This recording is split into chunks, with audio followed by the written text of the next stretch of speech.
যাদেরকে স্বাভাবিকভাবে কবর দিয়ে কবরস্থানে রাখা হয়েছিল কবর থেকে উঠবে, যারা বিমান দুর্ঘটনায় মারা গিয়েছে ওই ছাইগুলো থেকে উঠবে, যারা সাগরের মধ্যে মারা গিয়েছে সেখান থেকে উঠবে, যে যেখানে ছিল ওইখান থেকে উঠবে। সুবহানাল্লাহ।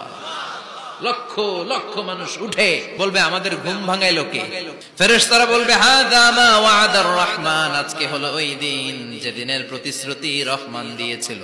সূর্যটা মাথার কাছে চলে আসবে সেদিন। সূর্যের প্রচন্ড তাপে মাথার মগজগুলো ভাতের মাড়ের মতো গলে গলে নাকের ছিদ্র আর কানের ছিদ্র দিয়ে বেয়ে বেয়ে পড়বে। জিহ্বাটা তৃষ্ণায় বেরোতে বেরোতে নাভি পর্যন্ত এসে ঝুলে থাকবে।